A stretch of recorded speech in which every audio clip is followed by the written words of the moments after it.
The Future of Teamwork is a Leader production. Subscribe today and never miss an episode.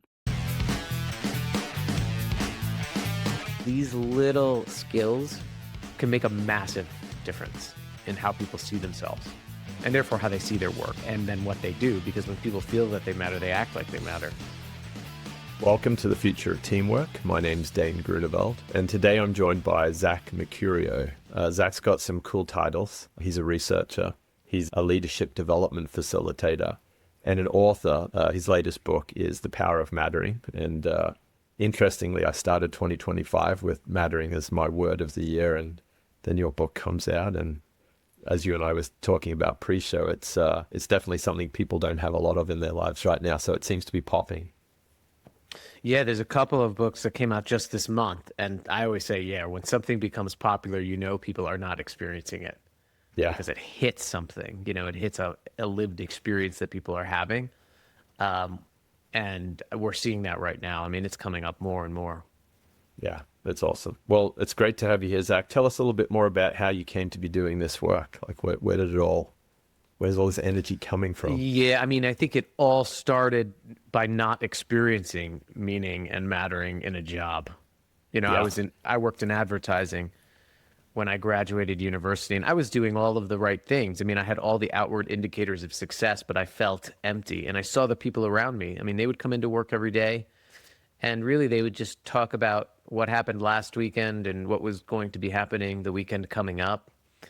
And my brain just could not conceptualize living for 2/7 of your life, the days that began with the letter S.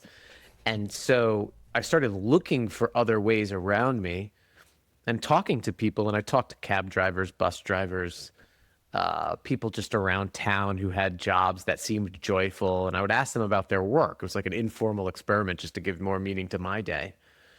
And I found something really interesting is that people who tended to really be joyful tended to talk less about what they did and how they did it, but who they did it for, seeing themselves as part of this bigger whole. Yeah. And I was like, wow, I want to see that. I want to learn as much as I can about that perspective. So I ended up quitting that job. I went and studied meaningfulness and purpose and mattering in work. You can do that. Been part of some really cool research studies, got to work with cleaners, clean buildings for a year and a half, understanding what makes work meaningful in a very tactile, difficult, often overlooked job. Got to have worked with thousands of people in multiple industries, asking them the question, when you most feel that you matter, what is happening around you? And what comes up time and time again is it's not big actions, it's the small interactions we have with one another in which we feel seen, heard, valued, and needed, and everyday interactions that help us to see how we add value, to see our purpose. And all of that sort of came together in the last 5 years when so much data shows that has been absent for so many people, those quality interactions. Yes. More people feel invisible, more people feel forgotten, more people feel overlooked, just a cog in somebody else's machine. And so we say, we gotta write what we've been finding, what we've been thinking about. We gotta write this so people can start relearning these skills they need to create ecosystems of mattering and meaning around them. And that's how I'm here right now. But it all starts with a moment. I mean, usually things do start with a moment of absence, of pain, of not seeing it, and then not being able to reconcile something. And that's what happened to me. Interestingly, through your research, Zach, that story resonates, but did you see anything that indicated this has been a growing phenomenon, that more people are living that kind of life of living for the weekends only and work being more of a grind and not feeling meaning or mattering? Yeah, I mean, I think the pandemic, a lot of people talked about the pandemic. My friend remarked about it as it was starting. He's like, this feels apocalyptic. And so I went and looked up the root word of apocalypse, which means to reveal. And I think the pandemic revealed our yearning for mattering and how that's been depleted over really the last 50 years of industrialization and reducing us to small parts of a bigger whole without seeing the impact that we make or just mere means to an end. I think people who are on a hamster wheel finally had some time to realize they were on one. And they started asking questions like, why me? Why am I spending my time doing what I'm doing? There's also something called in philosophy called the death nudge, where Okay. when we become more aware of our mortality through our interconnectivity, we can see wars on the other side of the world in our palm of our hand now. When we become more aware of our mortality, these events tend to prompt us to seek more meaning and purpose. Interesting. And so there's been this collective, a lot of philosophers are talking about this collective awareness of our own mortality that signals to us to ask that question. What am I doing? Why am I spending the time I'm spending where I'm spending it? How do I feel in the communities around me? Yeah. And since 2020 to 2025, there's several data points that are disturbing. I mean, just about 30% of people in one work human study self-reported that they felt quote unquote invisible at work, flat out ignored. Gallup, who's been measuring engagement, which is really just caring about what you're doing and who you're doing it with. But Gallup's been measuring engagement for years, right? And it was at the lowest rate it's been in a decade in 2025. Yeah. Now this is despite TED Talks, books, well-being programs, DEI programs, perks, wage increases, more benefits than ever. We've thrown everything at this. But there's a data point in there that's very concerning. And the data point was that just 39% of people in that sample could strongly agree that someone at work cared for them as a person. Yeah. That's the lowest that's ever been. Just 30% said that someone saw and invested in their unique potential. So what we're seeing is that these aren't programmatic issues. They can't be solved through a perk or pay increase. They're interactional issues. So people are having poor quality interactions at a time where they're seeking meaning and mattering more than ever.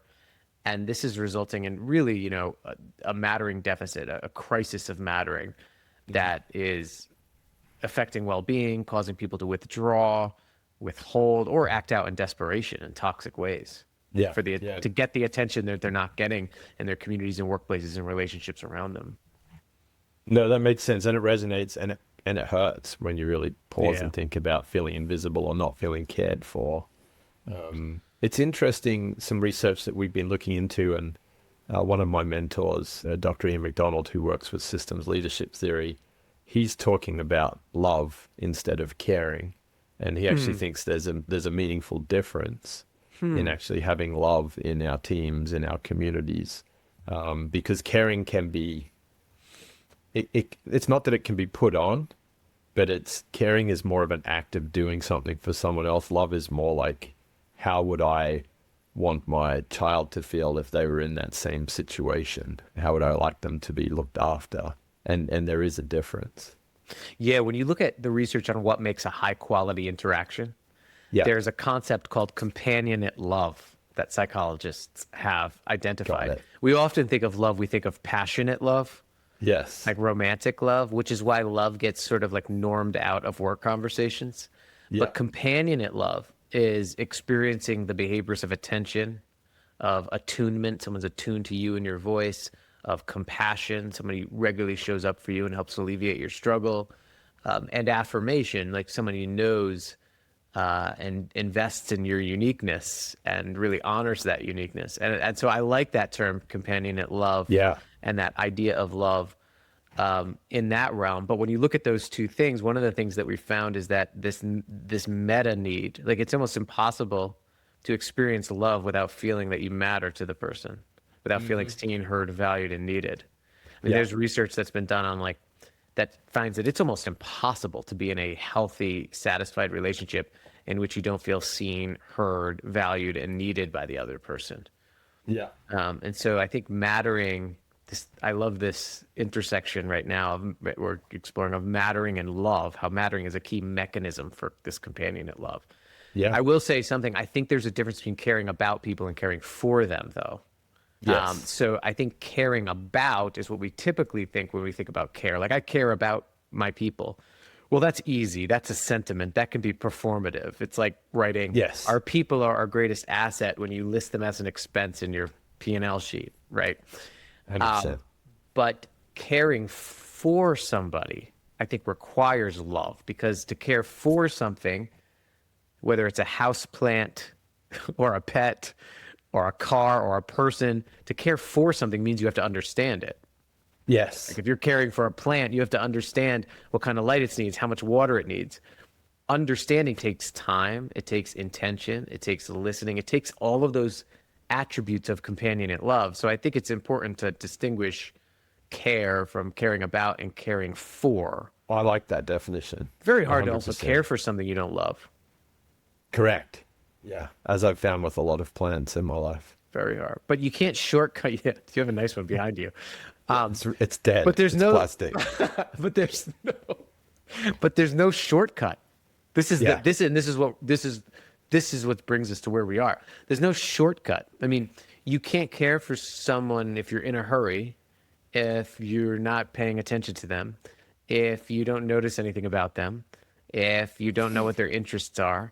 And here we are in a place where our attention spans have decreased significantly, in which we have more pulling us away from the person and the task in front of us than ever.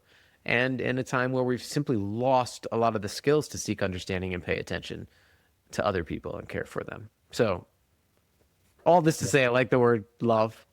This idea of companionate love is interesting. A key mechanism of that is making sure we're seeing, hearing, valuing another person. I think that's one of the ways we express love. And a couple of times there, Zach, I noted it down. I've come across seen, heard, valued a lot, but seen, heard, valued, and needed. Tell me a bit more of the and needed. When we interview people and we really ask them, when's the most you've ever felt that you mattered in your life? Many say, when someone relied on me, when I became a caretaker, when I became a parent, when I was needed to step up and solve this problem. There's something amazing that happens to human beings when they're needed. You know, this something amazing that happens with our minds, our bodies. We get a release of dopamine, serotonin, and oxytocin when we see someone in need and we have something we can do to help. And those neurochemicals control for mood, movement, and motivation. It's almost like our interdependence is what optimizes us. We are like our best when we're interdependent, when we're needed by others. And that idea that our presence and our absence means something to just one other person is almost what it means to be alive, what it means to be a person. Now, on the other side of that, when researchers have studied, for example, thoughts of depression or suicidal ideation or things like that, what are the common traits? There was a study done. They looked at millions of Reddit subposts, and they were trying to do some language modeling to see what common language people were used who were really having these dark thoughts about themselves and self-hatred. And the most common phrase that researchers find came up is, nobody would miss me if I was gone. Well, yeah. No one relies on me. No one needs me. Yeah. So the dark double-edged sword of that is when we feel unneeded, when we feel replaceable, when we feel like just a means to someone else's end, when a manager tells us, don't forget everybody's replaceable at work. These are things that like hit at a very core instinct that we need to be needed. Yeah. And it can result in very profound stress, anxiety, burnout, lack of self-compassion, self-hatred, because why bother?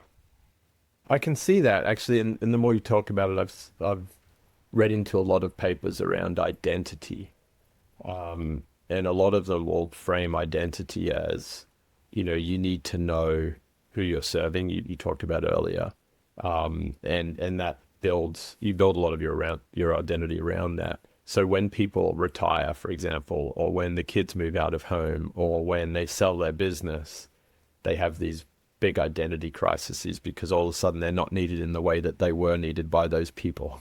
Right.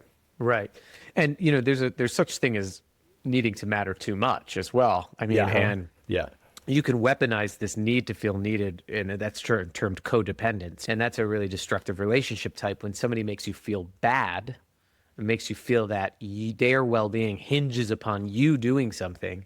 That's manipulation. That's not the kind of being needed I'm talking about. I'm talking about being able to see and know how your presence and absence means something to others, how your unique strengths, gifts, your voice, your perspective, your wisdom is valued and adds value in a group or in a community.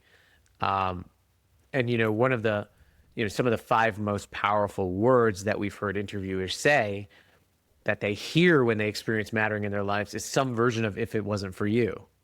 Like, hey, if it wasn't for you, this wouldn't have been possible. If it wasn't for you, I wouldn't be here right now. And oftentimes one of the things that gets in the way is, like, if I asked everybody here to think about someone that they rely on in their community, in their family, in their workplace, and then I asked everybody here to think about the last time you explicitly told them, there's often this gap. Yeah. But yet that experience is so foundational to being a human. Yeah. It actually ties me back. I don't know if you've come across Chris Shembra, the gratitude guru. No, I haven't. So he does these dinners, and that's the one question he asks the guests around the table. What's the one person who you haven't thanked for their role in your life? And it brings up a lot of emotions, and it creates gratitude, because in his research and studies, the true driver of gratitude is if you do something that would create inconvenience for yourself to serve another. I once had a coach who told me, who had noticed something about me, and I didn't notice it in myself. And he told me, you can't read the label when you're inside the jar. And what I love about that quip was that when we show gratitude for another person, when we illuminate their gifts, their strengths, their talents, the impact that they make on us, we're actually many times reflecting back to someone something that they don't see in themselves. They can't see it. Think about how often you get up every day and think about your gifts and your strengths and the difference that you made, as you start the day. I know for me, I start the day how am I going to get through the day? What do I have to do today? What kind of value am I going to add today? It takes others to reveal those things to us. The mechanism of mattering, of feeling significant, is what's called reflected appraisals. This is the mechanism psychology. These are when someone reflects something back to you, and then you start interpreting it and internalizing it as a belief. The average of the reflected appraisals we get tend to determine our self-concept, which is what we believe about ourselves. Yeah. This is important because we are that other for others. So what are the signals that you're sending to others that are adding to or detracting from the belief that they matter? That's fascinating. And going back to your earlier point there, Zach, on the 50 years of the industrial era kind of breaking us down into smaller and smaller units of production, we interface with and matter to a far smaller subset of people. Yes. And so when you think about that, and you mentioned the word an ecosystem of mattering, we've almost broken down the connections. There's all these little subgroups, but it's not flowing, allowing people to be told, that if it wasn't for you, this would have happened, and to kind of create that network effect. This is why I do a lot of work with leaders, because leaders can be architects of meaning, because a leader can reveal the downstream impact someone has 3, 4, 5 steps removed from them back to the person. There's a Scottish theologian, his name is Oswald Chambers. He wrote, "A river's source knows nothing of where it leads." And I love that imagery, because I think that we can reveal the impact back to its source. Yeah. If we're deliberate and skillful in doing that. And part of affirming people, which is showing them how their uniqueness makes a unique difference, is helping them see that bigger impact. Because we have to understand how we got here. And I think you're right. I'm glad you brought up the industrial age, because, all work was purposeful. Work was always an act of community. I mean, if I was a shoemaker, I made shoes so you didn't have to walk around barefoot. Yes. But what happened is someone developed a factory where they had more money, they had an excess of money. So now they could say, hey, Dane, why don't you come in and just make the sole of the shoe, and I'll pay you, I'll compensate you for the meaning that you've lost. I'll give you enough money so you can go home and survive, and then your survival is hinged on me. So work as exchange. So I'll give you enough that you can go have this life. You come in, you just make this part, and that's it, and you leave. And really, in a very simple sense, that's how we've been operating ever since. Work as exchange. That's scary. I mean, the actual word compensation, compensate means to make up for. to make up for the loss of purpose. Like I've never heard it framed that Make way. up, But when, like I'm compensating you for you're losing something, and you're losing that's purpose. You're giving me your skills. You're giving me your time. So here's something to fill it in. So you go home, and we can keep the system running. I mean, it's work as exchange. I mean, and it really happened when our technology was able to, what in the agricultural era, when Yeah. our technology enabled us to build fences, to build Yes. things to store excess food. And then someone was like, ooh, I can trade this excess food.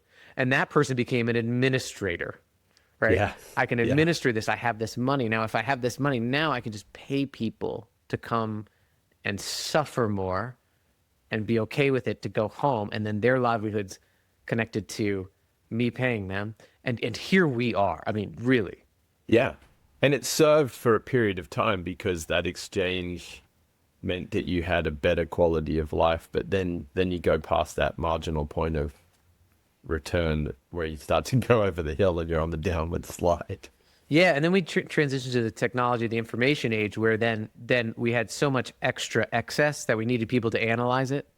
So we have analysts and accountants, right? And we have this big information age where now the commodity is information. So whoever has the most information gets paid the most.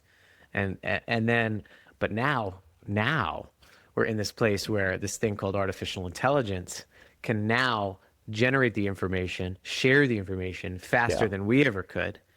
And so what do we have to go back to? Well, now we're going back to the relational and purposeful model because it's all we have.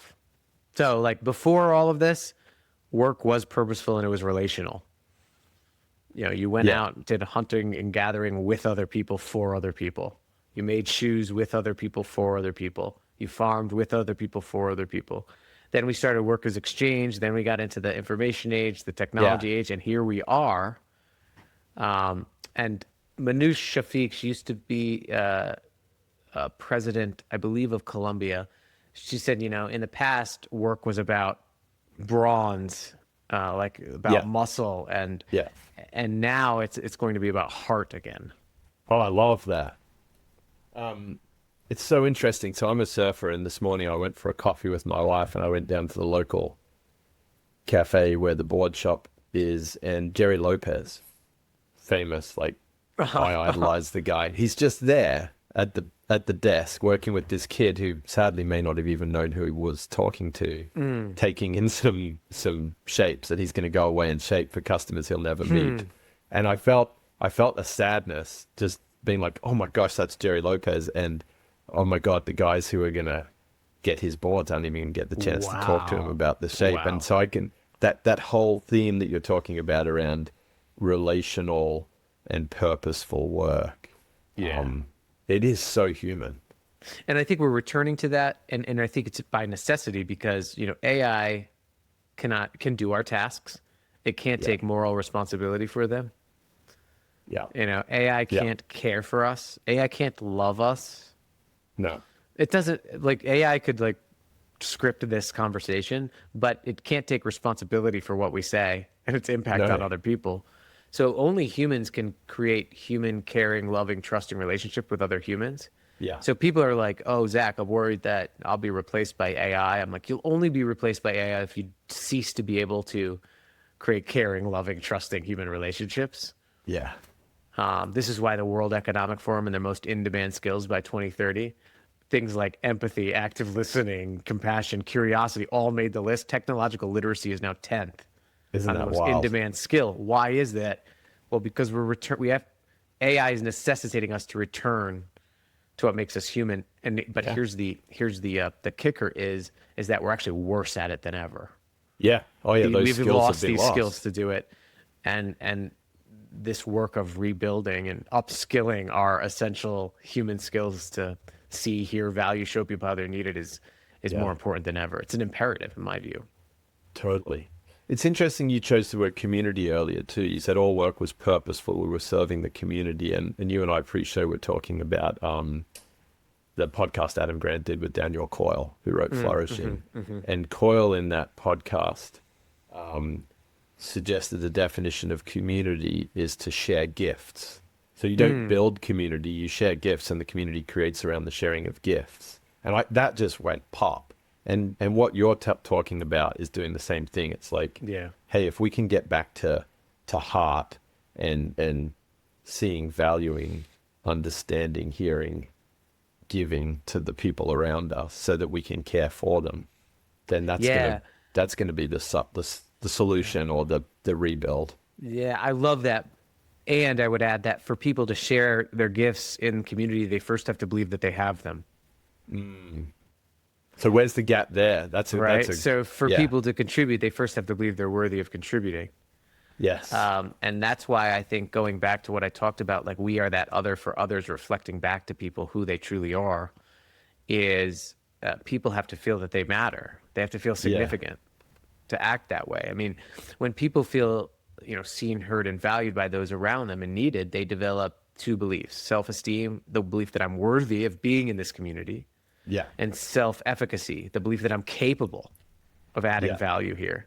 And when people develop self-esteem and self-efficacy, they develop more confidence needed to give their gifts to add value. The more they feel valued, and that's the upward spiral, right? Yes. In ecosystems of mattering.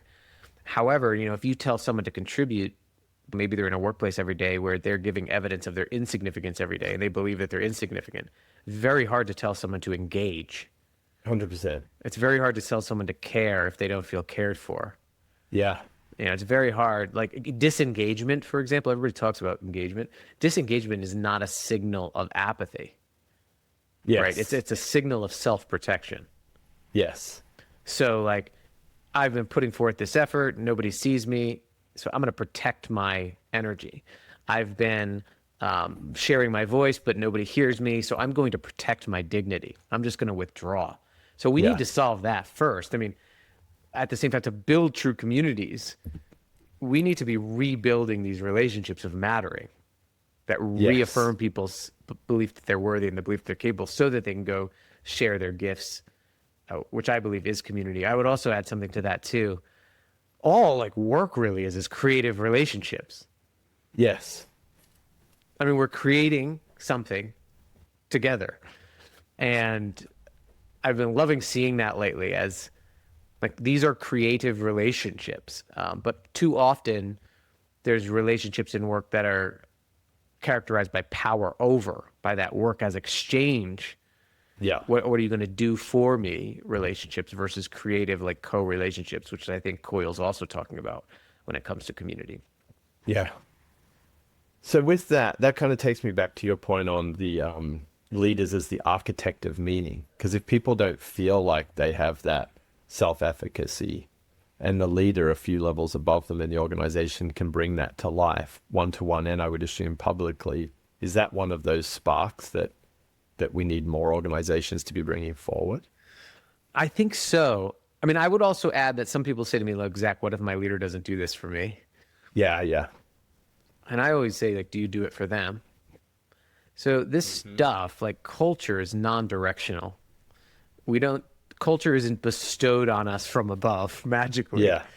It is constructed through every interaction we have. I mean, I see culture and community, the quality of cultures and communities, as directly proportionate to the quality of everyday interactions. Yes. On average. Yep. And so one of the things I think is a spark is when a leader says, okay, I am going to choose the type of interactions I have on this team, and I'm going to model those. And when I interact with people, I'm going to make sure that I'm reflecting back to them that they are seen. Yeah. That I notice them. I notice the details about them as a person, about their lives and their work, that they are heard. I take an interest in the meaning behind the words, the feeling behind the words, what they're really experiencing. I affirm them. I commit to illuminating those unique gifts that they may not see. And then I commit to showing them how they're needed, that downstream impact of the work. Yeah. And so that spark of being able to choose to model and design interactions in that way, and then expect it of all the people on your team, is a major spark. Yes. And let me say, it is not hard to do. So, I mean, you can completely open up a relationship with somebody that you've maybe never had before. If you can say stop and say, hey, I just want to let you know, if it wasn't for you, like what I did this afternoon wouldn't be possible. I just have been Yeah. thinking about that. I know I've never told you that, but I want to show you that. I mean, Yeah. we've found that those moments of mattering have formative power on people's careers and their lives and how they see themselves in these small Yeah. moments. Yeah, that makes total sense. Actually, it makes me just pause and reflect on all the people that I haven't said that to and think, Oh, yeah, me too. yeah. I mean, just imagine it's easy to kind of put your head in the sand and not go back to a relationship. Hey, we were working together. We're no longer working together. And you don't really know how to reconnect because in that time that you had a relationship, it was so much about the work that you were doing and not about the people you were or how you really helped each other. It was more about, in fact, the outcomes you achieved together.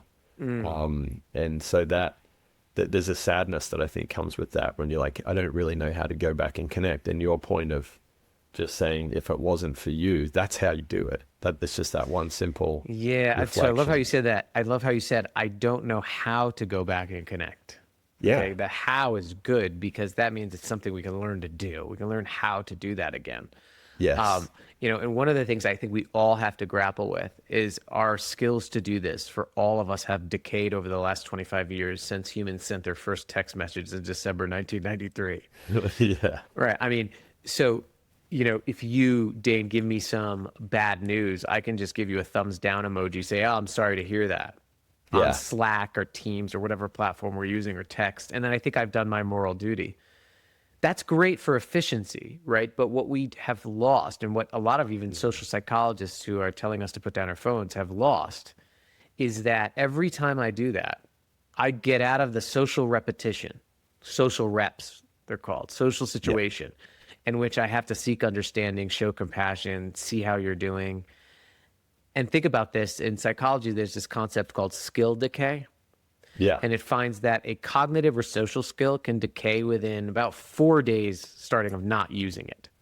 Wow. So if I get out of that situation of showing compassion for you, or say it's good news, say you do something good on a project, I give you a thumbs up on Slack, say good job, and I don't have to say how I'm proud of you and what I've noticed in you. Every time I get out of that, I lose the skill to do it. Yeah. Now, go back to your last 10 years and think about how many social repetitions of building those skills you and I have missed out on. I mean, there's Yeah. probably people leading people right now on teams that haven't had to show compassion to another person in real time in 5 years. Yeah. That's so sad. So how do we do this? Well, I think it's acknowledged we have to relearn these things. It's uncomfortable because there's usually an ability thing. So like even that technique of if it wasn't for you or using that language or asking a better question to somebody instead of how are you, how's it going, how's your day going, asking, what is your attention today? What have you been struggling with? How can I help?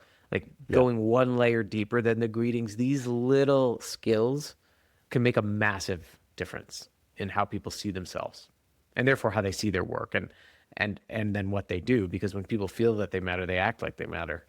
Yeah. That's one of my favorite quotes of yours. Yeah, I say it all the time. I mean, there's The two things. It's almost impossible for anything to matter to someone who doesn't first believe that they matter. Yeah. And then when people feel that they matter, they act like it. I mean, they show up, they Yeah. commit, they in relationships and work. But it's very hard. It's like very hard to continue caring about work or something or someone if you don't feel cared for. Yeah. No, and I think it's just such a good reminder.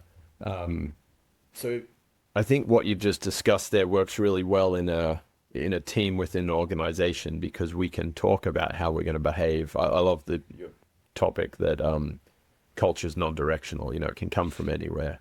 So in our work teams, there's a way to do this. But think about our teams outside of the workplace. It might be a church group, a rugby club, a PTA organization.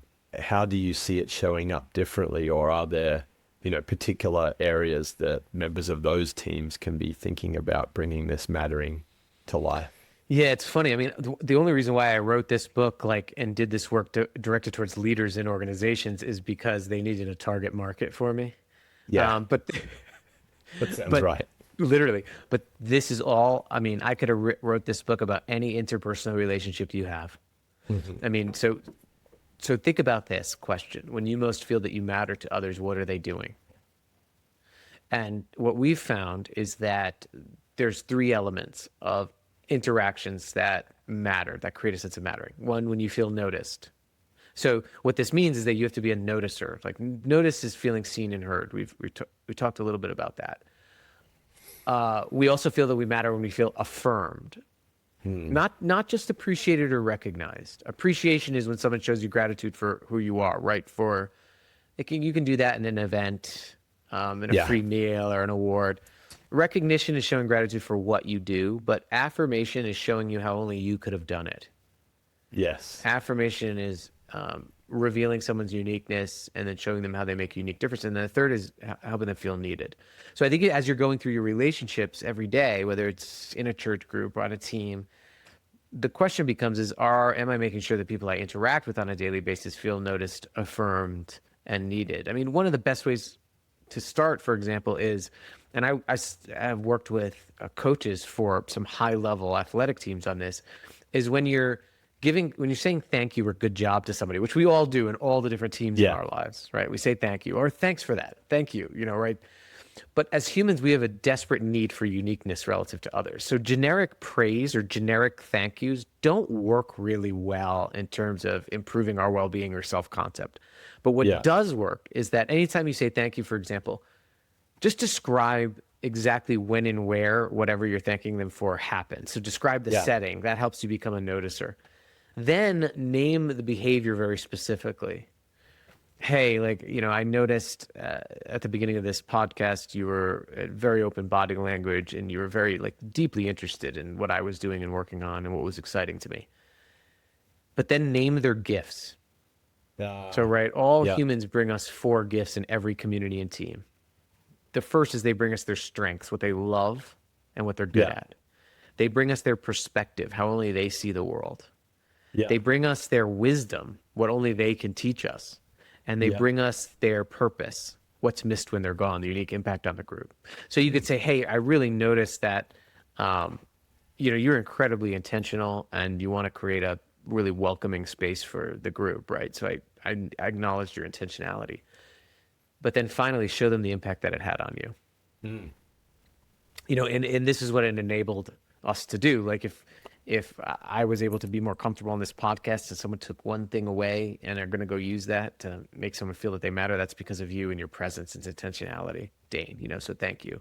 Yeah. So setting, behavior, gifts, impact in some way, go beyond the thank you and really name, I see your gifts, I see your strengths, I see this, here's the difference that I make, and watch what happens. I mean, that's just one small way you can cultivate this in your communities. I love that. And I love acronyms, so I'm going to bring NAN. I don't know what the acronym is. NAN is a good acronym. I'm bringing NAN because, when you think about a grandmother, a grandfather, often they had those skills. And sadly, we haven't seen a lot of those skills recently. I was reflecting on that. My grandmother, my late grandmother, when I played soccer growing up, and she knew my soccer schedule better than I did. Yeah. So I would call and she'd be like, oh, I saw you had a game on Saturday. And I'm like, how did you know that? Well, she wrote it down. And it's very interesting that you bring this up because it goes back to that experience of being loved. I mean, you can't be loved without being known. Yes. And being remembered. There's something about being remembered too that shows up in our research. But it took grandma some practice and skill to write it down. She probably had a calendar. She probably had a tool. She brought it from this common sense idea that I should do this to a common practice.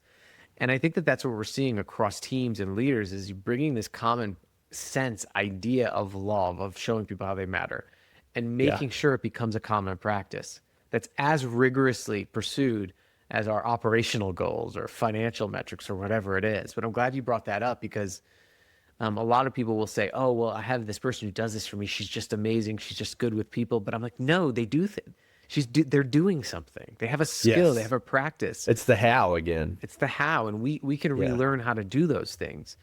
And I think that that's where we need to go. That's neat. Another acronym that came to mind, I wrote it down when you were sharing how to give the feedback, is TSP, truthful, specific, and positive. And it's also the short for teaspoon. So one of my friends, Michael Alosso, who brought that forward to me, was saying the nice thing about this is that you can give it in teaspoons. It's a small thing to do, and if you can do it regularly, it lands in the team. So I think it's a great practice and like visual for leaders to be like, hey, have I given out many teaspoons today? Yeah, that's good. And just in your just start in your life, like your delivery driver. If you get a package today, don't wait for them to leave the porch. Open the door and just say, "Hey, you've come here. I haven't caught your name. How's your day going?" And watch what happens. Like watch what happens to you, and watch what happens to them. And like, I mean, these are the smallest acts that when we study on what helps people feel that they matter in life, it's these smallest acts of being seen. Which answers that early question perfectly, that you don't need a leader or an organizational playbook to do this. You can bring it on your front porch. No app, no platform, no program, no new operating system in your organization. You don't have to buy anything to do this. Brilliant. This is all about, well, but you do have to name it. You have to be able to name these skills. Yes. And one of the things we've been doing is codifying, these 25 plus skills to create mattering centered relationships. And I can send that to you if you want to add it to your notes. Link it to the show I think notes. It's just really helpful to name these things, because if you can't name these things, they often get relegated to common sense or intuition, or we just trust people, just be a good person. As many people know here, intuition doesn't scale very well in our lives, right? Habit, practice. We've talked about this. Discipline scales. Yeah. The same is true with our relationships. I mean, we have to approach relationships skillfully. And so being able to name them is important. And then being able to just assess yourself, just really quickly say, how frequently am I doing these things? Like even that, like think about someone you're grateful for. When's the last time you told them? Who's someone you need to notice more? Who's someone you're underseeing? Who's someone you need to check in on? Is there a conversation last week that someone's frustrated that you need to follow up on? After you listen to this podcast, give them a call. Said I was thinking about the conversation we had. I noticed you're frustrated. Is that right? Watch what happens to your relationship. Yeah. Who do you need to show how they rely on? Will you say, hey, I just want to let you know if it wasn't for you? It's bringing these things from common sense to common practice that is critical, and not just relegating them to intuition or I'll just do it. I'm a good person. It takes skill and practice and attention and intention. Yeah. No, that's wonderful. And I'm so energized from this conversation. I really appreciate you taking the time to walk us through it today, Zach. And I love that, common sense to common practice. I think that's, it really is that skills decay that you touched on today. It's where we've all got a role to play, regardless of our role on a team or how many teams we're on, we can bring it everywhere. Yeah, I'd agree. And I think that, if you're thinking about one way to sort of wrap it all up, that what you've learned today or thinking about is asking people in any relationship that you have, really, when you feel that you matter to me, what am I doing? Yeah. And just write some things down that they say and commit to doing more of those things, because, models only go so far. Research studies only go so far. We know most people want to feel noticed, affirmed, and needed, but we don't know how your people want to feel noticed, affirmed, and needed. I love that. And ask them, and you'll be very surprised, I think, with what they say. Usually it's very small moments that you probably overlooked, but they may be nothing to you right now, but they're everything to that other person. Yeah. And that's very cool too, because you've created, going back to interrelational power, you've made it an interactive thing. It's not like, here's my playbook, I'm going to be Nan and write the schedule down. You actually have to interact and as you that's build the danger, right? I mean, you could be performative about this and turn this into a system, turn this into another thing to do. You have to really always just gut check yourself of, I'm doing this because I'm deeply interested in this person. Yeah. That's so powerful, so encouraging. So I'm stoked that we've had the time to talk about it. I'm going to have to go and make sense of all of the notes I've been scribbling down. And I can't wait to re-listen to this episode. So for all of those listeners out there that get the value that I'm getting from the conversation, Zach, how do they find you, your materials, your book? Yeah, I mean, I would say the best place to start is to go to zachmercurio.com/mattering. And it's like a mattering hub there. And you could download the 25 skills as well there. But then there's a self-assessment. There's like a template for how to give better gratitude, for how to say if it wasn't for you. And you don't need to enter your email or anything. You just download them and use them. And then if you like that stuff, you can check out the book. Cool. Yeah. Awesome. Well, I've had a blast. I look forward to catching up again soon. Yeah. Thanks, Dane. Thanks, Zach. Just a quick note before we go. The views and opinions shared in this episode are those of our guests and do not necessarily reflect the views of the host, Dane Groeneveld, the Leader Group, our patron Huddle 3, or our partners and affiliates. Any scenarios discussed are for the purpose of fueling creative thinking and conversation, and should be viewed only in this context. Dane, Leader, our sponsors, partners, and affiliates do not endorse any guest or any organization they may be associated with. It's important to remember that every workplace is as individual as the people within it. Our recommendation is to always seek solutions that are specifically designed to help serve your team's unique needs. And to this point, please know we're here, ready to help you find the best way forward, no matter where your starting point is. You can connect with Dane or myself, Alicia McCraw, on LinkedIn or via the links contained in the show notes. Thanks again for tuning in. And hey, if you think someone in your network would benefit from this episode, feel free to share it or give us a 5-star rating. Those 5 little stars really help us reach more curious people like you. We'll catch you next time on The Future of Teamwork.